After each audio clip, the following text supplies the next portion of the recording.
I'm mic'd. I'm mic'd. Can you guys hear me without the microphone? Yeah? Okay. Not so much? Can you hear me now? Yeah? Okay, great. That was surreal. I did not realize that you were going to go that far back. Thank you for that. Yes, everyone, my name is Ona. I am a consultant at the ICA Group, and I am so very excited to be back here in this room with all of you today. This is my third time presenting the benchmarking findings. It's my first time doing it in person, though, so I am so happy to see all of you. And I want to acknowledge the West Coasters. It's technically 6:30 a.m. for your brains and bodies, and I'm about to throw numbers at you, so please, I apologize. I will provide the slides later for you to actually understand. I do want to say that I will be presenting 2021 data today. For those, just for some historical context, the Moderna and Pfizer vaccine were just cleared for public distribution at the beginning of 2021. So that feels like a different life, much less lifetime ago. So that is just to kind of put that in perspective. Every year I start by stressing the importance of benchmarking. Usually we focus on the internal and external benefits of using cooperatives' personal benchmarks and the sector's overall benchmarks as a way to market yourselves, as a way to engage new caregivers, and to really make sure that our sector is on track. And we absolutely use this as a time to celebrate ourselves. We also use this time to really know that we're proving that there is a better way to do home care. But because there's duality in everything, we're going to talk a lot about the other reasons we benchmark. The figures in this presentation are absolutely an opportunity to celebrate, but they're also an opportunity to reflect in others. 2021 changed home care for everybody, not just home care cooperatives. And so we benchmark to know when we need to adjust and to know when others are catching up to what we've always known, that home care has, is, and will always be essential. I say all of this because 2021 was incredibly difficult for our cooperatives, every single one. And I'm not, those of you who are in it, who are in the trenches, I'm not telling you anything you don't already know. You were there, you lived it, you know. But for those who are maybe here for the first time, you might be surprised to see that our cooperative sector struggled a little bit. But I also want to stress that these are just numbers. These are not what make us cooperatives. Us being here in this room is actually what makes us cooperatives. We're not privately held companies all politely smiling at each other while we like compete against each other behind each other's backs. We come into the room, we lean on each other, we share our stories, and we do the hard work together because we are a community. We are a movement. And so when we see a number go down that we would have liked to see go up, remember that these numbers do not make us cooperatives, but we are cooperatives in spite of them. And also 2021 is over. We got through it, we're here today because of it. So let's use this as a time to really reflect and celebrate. So without further ado, the 2022 home care benchmarking findings. This year we had our highest response rate ever. We had 14 cooperatives respond to the survey. 12 cooperatives were fully operational for the entire 12 months of 2021, and so those cooperatives were really used for our analysis today. We did welcome one new cooperative into the mix. We had Heartsong start serving caregivers in 2021. Woo! And Community Care Cooperative in Houston, Texas also started serving caregivers or clients in 2021. And so with the three cooperatives that were introduced this morning, we're actually up to a count of 17 home care cooperatives today. That's our highest yet. 4 of our cooperatives served clients that pay out of pocket. 4 of our cooperatives served clients that paid out of pocket and have long-term care insurance. 2 cooperatives served out of pocket and Medicaid clients. 1 cooperative served public pay state programs, Veterans Affairs, and other. Other is kind of just like local, very like context-specific payers. And 1 cooperative served out of pocket Medicaid, VA, and other. So as usually, we're going to start with our key business metrics.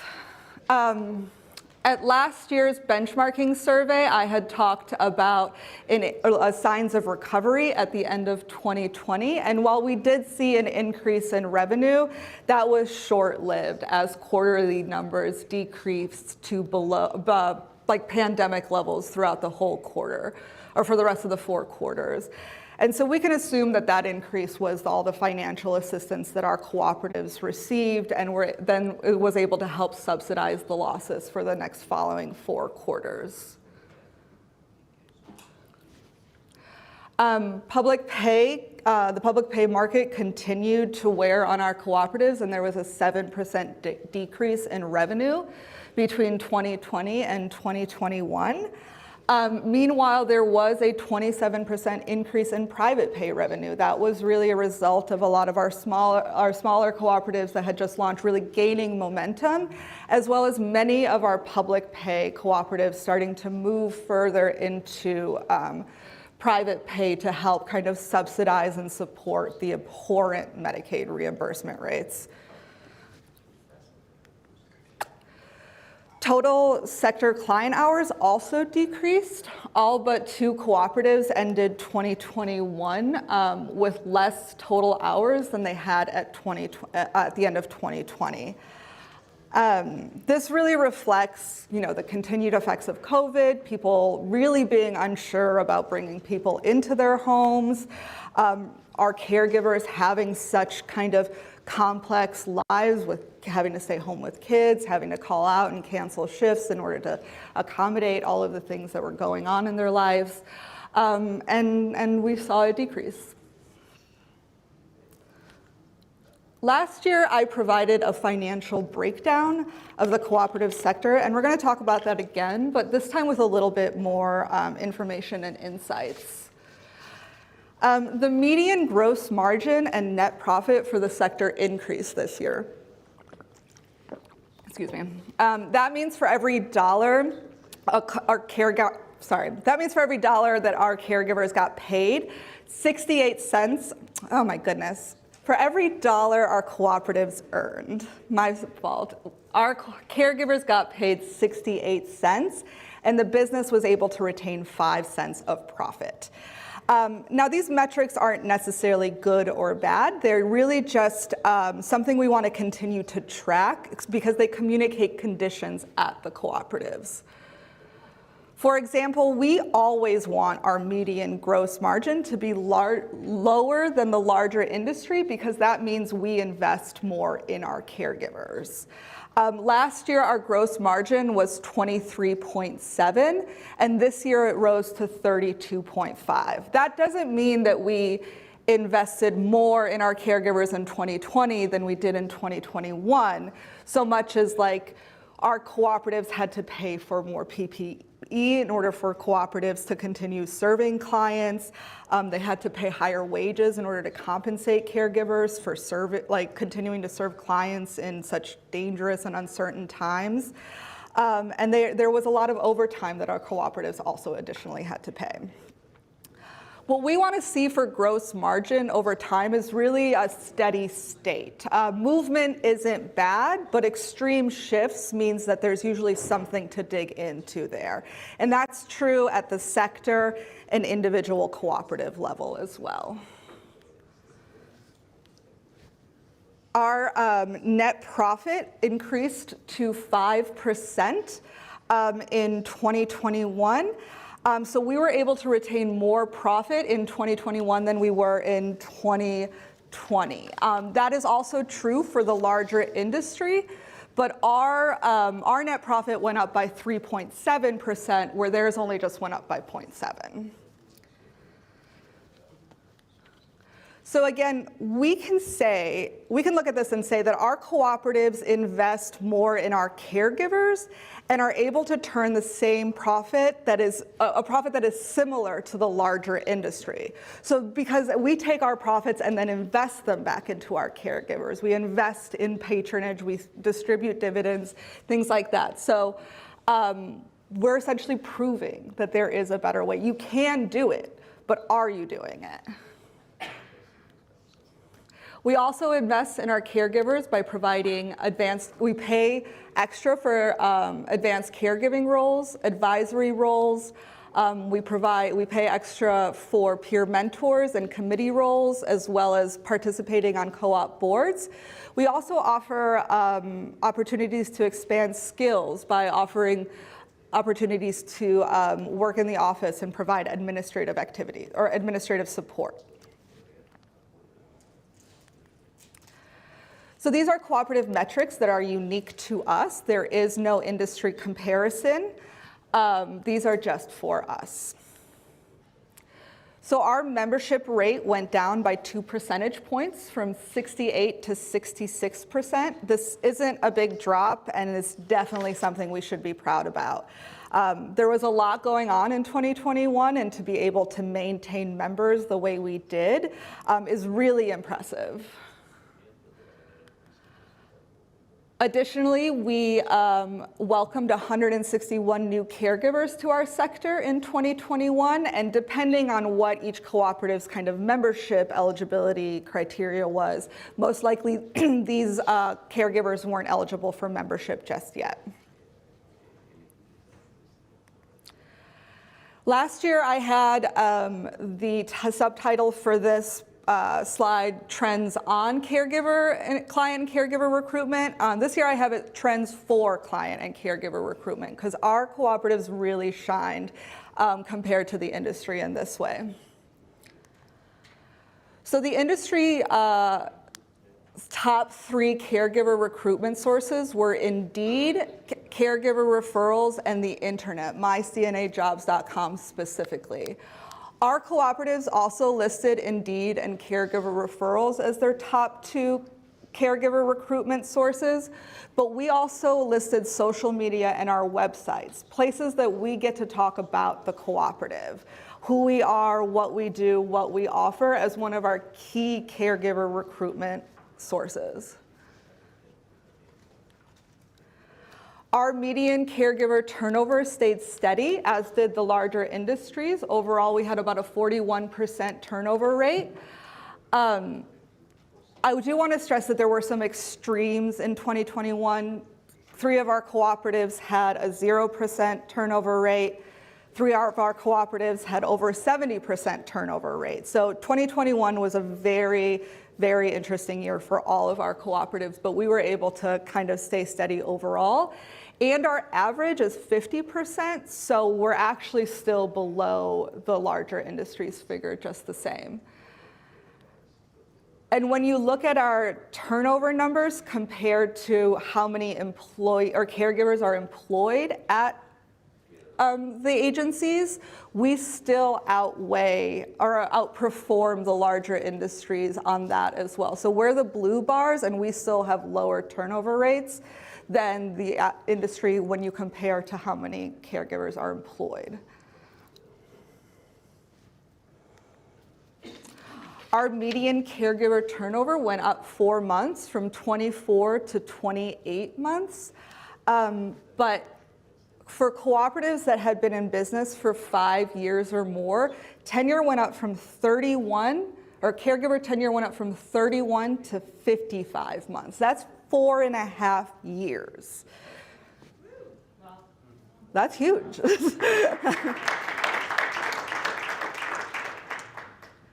Our average client tenure went from 17 to 35 months in 2021.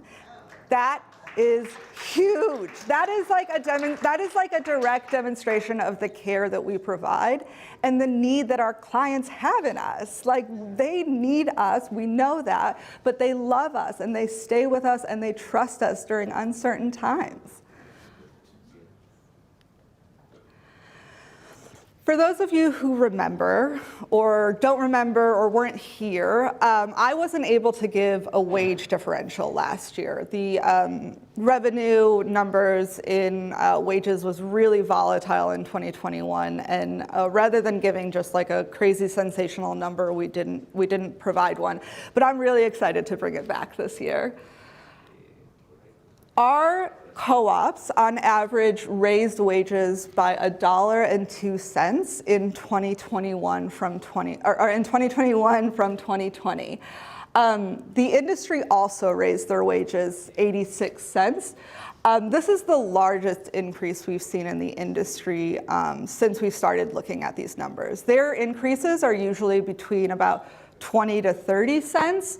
But our lead in this change is slowly starting to be encroached upon. That being said, though, we pay 86 cents more per hour than the non-cooperative counterparts in the same state. And that's not the most exciting number, but like, we've always paid more, and we will continue to strive to pay more because we are people who honor and value our caregivers. We're not just doing some like flash in the pan tactic because home care workers have more options now. There's other places for them to get work. This isn't just some like one-time thing. Like, we will continue to pay more because we believe in this and we are a movement, and we'll continue to do that. I want to acknowledge that maybe you didn't see your cooperative reflected in the numbers today, that things were hard for you and that they continue to be hard for you. And I truly am sorry for that. But I do want you to look around the room today. There are people here who have been through what you've been through and have come out through the other side. Please look to them for support. Please look to them to help get you through this next stage, because that's who we are. We are a cooperative movement, and we do the hard work together. And with that, I want to say thank you. Thank you for your time. Thank you for letting me share with you. I am truly honored and humbled to be a part of this movement. Thank you.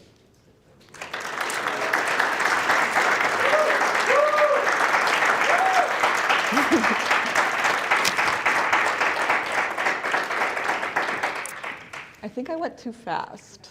Does anyone have questions? Yes, Maria.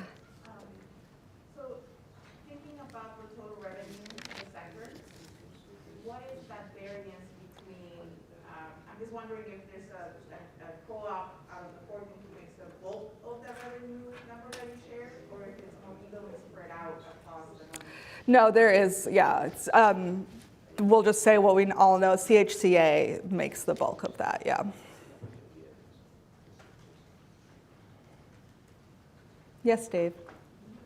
Could you talk a little bit about the relationship between staff tenure and turnover and some of that, like does that, like, you talked about it, but we've talked about it a lot. It's like, it's super exciting, like, it's really freaking amazing. So if you just like talk about like some of those, like the relationship between tenure and turnover a little bit more. Are you talking in terms of cost, or? In terms of like some of this stuff around like the, where some of the turnover that was like up, like why some of the turnover was really high, and some of the like, and how those are not. Oh, so some of the co-ops had really high turnover because 2021 required people to be immediately filling clients. Sorry, Dave, I may not be prepared to talk about this. It's okay.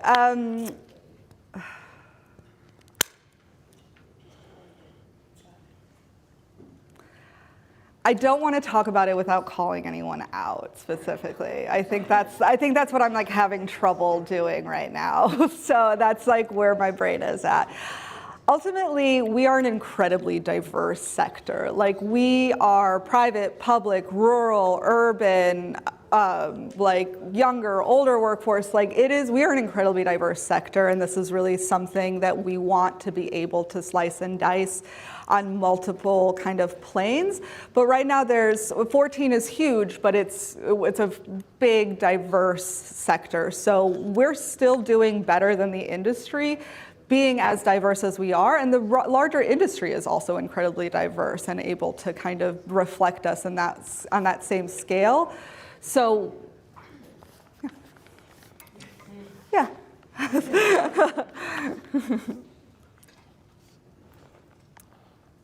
Great. Thanks. What? I was supposed to go to 10:10, huh? Okay. Is that okay? Oh, yeah, Margaret. So maybe, but I was struck actually that 3 of the co-ops didn't have any turnover. Mm-hmm. Maybe we could call them out, because that's great report. Yeah, so those were the ones that had just recently launched. So that was like they onboarded people, and that was kind of they maintained their like founding group of caregivers within their first year. Yeah, so that was yeah, so that's pretty impressive. Yeah.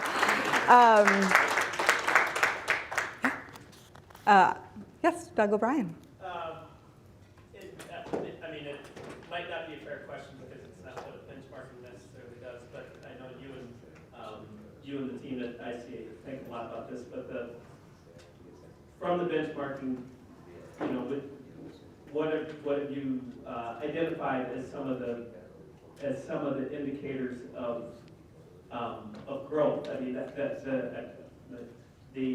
the circumstances that encourage growth and expansion. You know, what are some of those key elements across the 14? Yeah, I think it really starts to gain ground when we talked a little bit about kind of the founding startup model yesterday in the business basics section, where the lead administrator is really the key driving force for everything at the business for a while. And then the moment those specialized roles are able to be broken out and kind of looked at by one person, so scheduling, recruiting, marketing, all these kinds of key functions of the business, once there's more dedicated people to focus and drive those things, then there's this like increased effort and increased growth because somebody is monitoring, managing those key functions. So it's really the startup kind of process is hard. They build the foundation that then the business kind of grows off of at those moments.